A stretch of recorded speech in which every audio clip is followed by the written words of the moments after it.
What is going on today, chums? Welcome back to episode of WNN, your source for the music and music production news.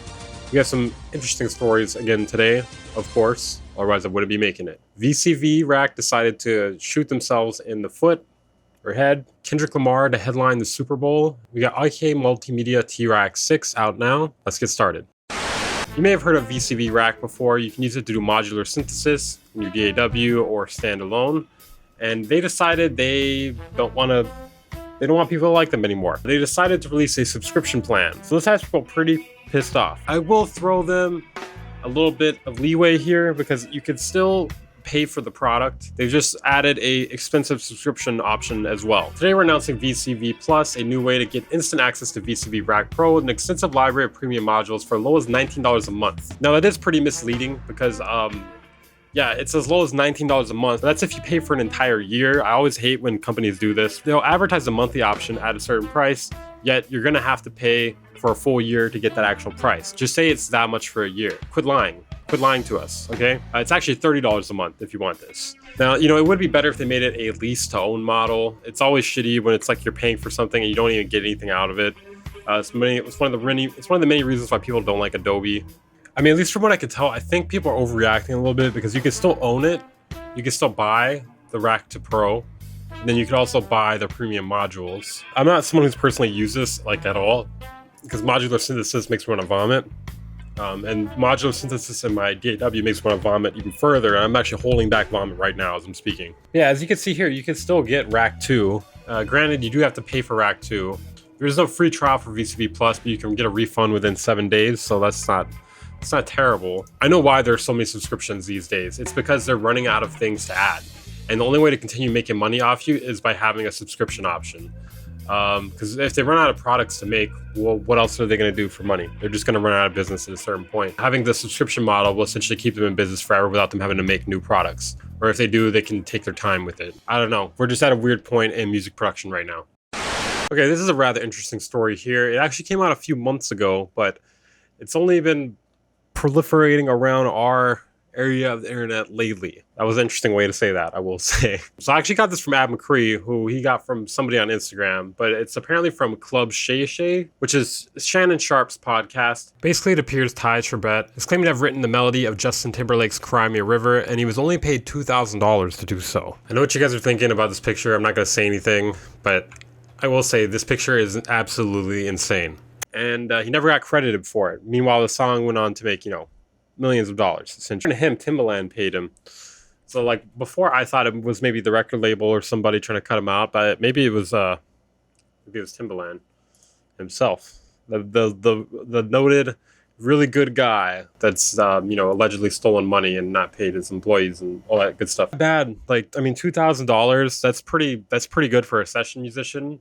It is kind of shitty that that's how it works, though. That is how it works for session musicians, though. Sometimes they will play something really iconic on a song and only get paid what is relatively a low amount compared to what the actual song may generate. Now, it is worth noting that you never know how big a song is going to be until you actually put it out there and it does the numbers or doesn't do the numbers.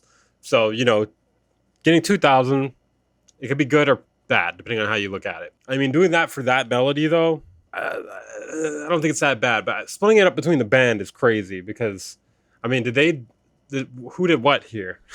Because it just seems like he played the keyboard and everybody else was standing around. The funny thing, though, now this is really rich after seeing that clip. Now, who's lying here? I'm not 100% certain. I have a bit of a deeper dive on this on my second channel. If you want to check it out, link for that will be in the description. I had the Rhodes set up in the room, and Justin was just leaning over the Rhodes and I was playing chords, and it just sort of hit him, and he started humming melodies. I don't know, man. If I'm listening to these two stories back to back, it kind of seems to me like Scott Storch might be the one lying here. I don't know, though. Timbaland approved and was like, okay, and put this stuff together. And the track was pretty much done. And I left to go to another session with Christina Aguilera that day. I'm really curious now. Like, there's not a lot of explanation here. So did he write it and then Scott Storch, did Ty Tribbett write it and then Scott Storch stole it? Or did Ty Tribbett like perform it for them? What is the context here? You know, like what? There's a lot of unanswered things here. Anyways, let me know in the comments. What do you guys think? Who is the thief here? Or is it a misunderstanding? I don't know. Nobody's clarifying this though.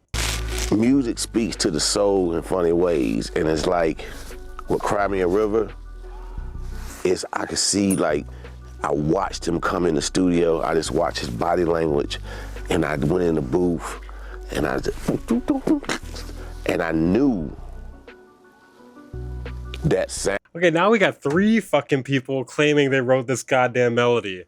What the hell is going on today, guys? Seriously. Because now Timbaland is saying he fucking wrote it.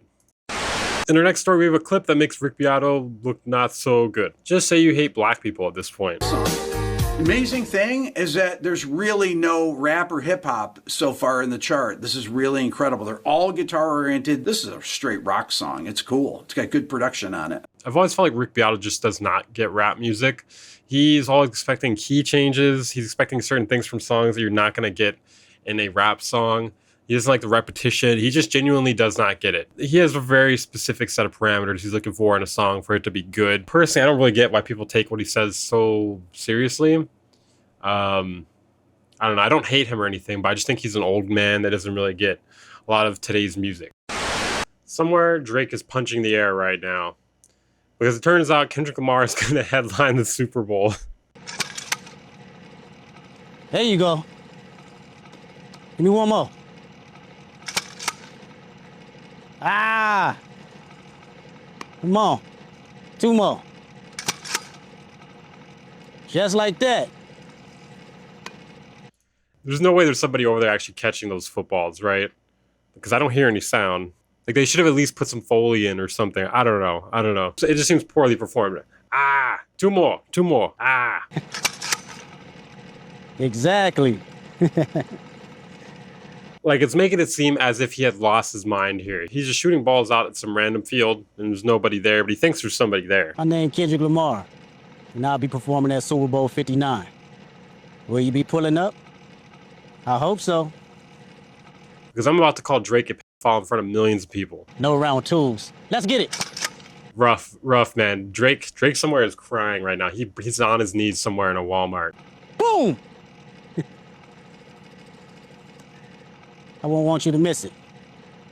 Meet me in New Orleans, February 9th, 2025. Wear your best dress, too, even if you're watching from home. Let's go. Yay! That's what I'm talking about, man. Now we can get to it for real. And then it takes an interesting turn from there because Lil Wayne's manager, I almost said manager. Lil Wayne's manager speaks out because I guess Lil Wayne was supposed to be the one performing, but let's be honest, bro. Come on. I mean, I know he's from New Orleans, but come on, dude. I didn't even know he's still been putting out music. Did you guys know? I didn't know that. I thought he skates now. He's been working on his ollies. They said confused, disappointed, angry, but most of all inspired. We'll never again be in a position to have the GOAT in a position where we're at the mercy of someone else's decision. We will make the decisions. Totally insane thing to say, by the way, because you're not always going to be making the decisions, especially when you're trying to be at somewhere like the Super Bowl. Like if you're trying to play the halftime show at the Super Bowl, that's not your decision. So if you want to no longer be put in a place where other people are going to be making decisions, you just have to keep to yourself completely. So I don't know what the fuck they're talking about here. This is really fucking dumb. Anyways, DJ Academics is a scrub. Fight me, fatty. You won't fight me, fatty. You're too busy fighting heart disease. So anyways, next we got IK Multimedia's T-Rack 6 that just came out recently, and it features over 60 analog modeled plugins with a free version available. So it's IK Multimedia's mixing and mastering software combined. This is why a lot of these companies are trying to move towards subscription only. What are they gonna do next? They've already done it all. They got 60 different plugins here. I'm sure there's quite a bit of overlap between these here. What are they gonna do next, right? What else can they add here? And you can automatically master your music to match references, okay?